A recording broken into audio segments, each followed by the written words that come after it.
Hey guys, I hope you guys are having a good week. I pray that during all this stress of before you leave for wherever your home is. I'm rocking my Illinois crew shirt. None of you guys are from Illinois. Anyway, I'm gonna dive right on in. So what I really thought about God, it was evident within these two stories, was especially with the Mary and Martha story. I always picture, again, I'm gonna use my mom, but like whenever we have company, my mom, there's a difference in different times I can tell. And sometimes she's putting around the house, like trying to clean and make sure it's like still clean when they're here. I'm just like, why are you doing that? Like they're here and there, you see it's dirty house. And there's other times where my mom, like, it doesn't matter how dirty the house is, she leaves it, she sits down and she spends time with that person. And I think that's like the story of Mary and Martha very much, because we have to, instead of trying to make, it's like a representation of our lives, instead of trying to make our lives look good, just throughout all the bad, throughout all the mess of our lives, we sit and we have time with Jesus and we spend time with that. That's what I think is really cool with that story. I really like that. The thing with Luke 15, it is so evident within all three of those stories, with the coin, the sheep, and then the lost son. Like, God calls for us. He doesn't go and he doesn't make us come back, but like with the coin and the sheep, he almost like woos us back, and he's like searching for us, and like he knows our hearts, and so he sends us things like, hey, like, I know you love this, I'm sending this, like, to woo you back to me. That's kind of what I think about. And then the parable of the lost son, like, every single thing it talks about is like, after every story is, they rejoice. They had a party, they danced. Nazarenes, they danced.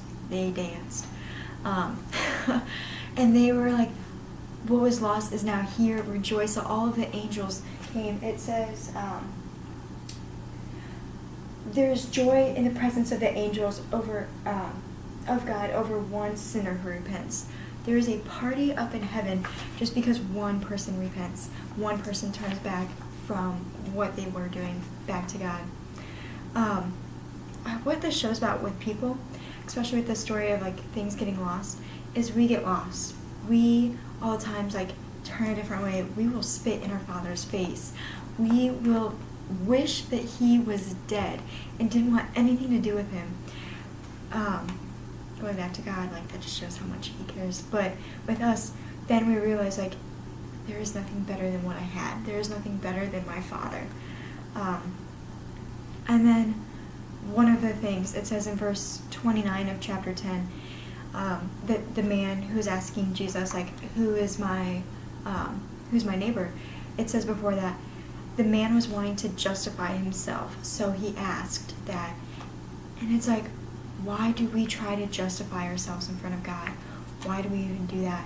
So a lot of times, like, I know even with like being late to class, you try and justify, and you're like, oh, while you're walking in with like a coffee in your hand, and you're like, sorry, the line's so long, all that stuff.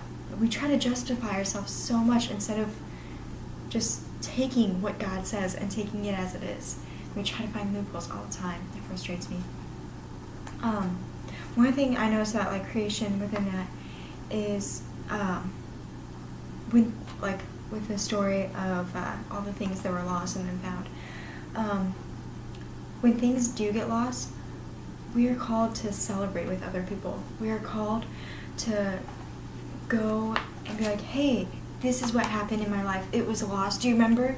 And it says like when I was trying to look for that coin, like, do you remember that coin I lost? We were supposed to say our sorrows before with our friends and share that.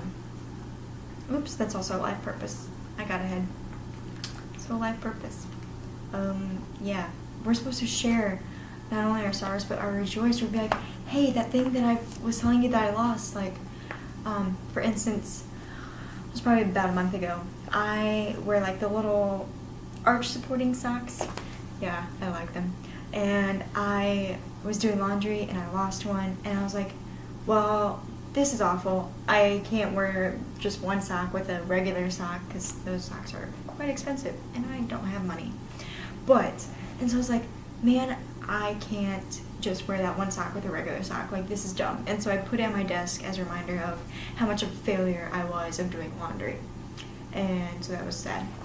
And then like 2 weeks later, I did laundry again, and it showed up. It wasn't even the same sock. I went back and I looked, and it was the exact sock. I was like, what is this? How did this even happen? Thank you, God. But I rejoiced, and I told all my friends, even though it's a sock, I was so happy. I was like, guys, remember that sock? They didn't really remember. But that's okay, because it meant the world to me. It was the highlight of my entire week. It was great. But with that, we're supposed to rejoice. And also, when it comes to rejoicing, like, within that time when I found that sock, I had a friend who was like, Erica, it's just a sock. And they didn't rejoice with me. And it hurt. And it's like, you're not supposed to be, like, when we are called to rejoice with other people, we're not supposed to be bitter. We're not supposed to take away their joy. We're supposed to rejoice with them. One of the things with Luke chapter 10, it was talking about how with our life purpose, a lot of times, I know I'm very guilty of this, I will be doing homework, I have all these other things I had to do, blah, blah, and I won't spend time with God.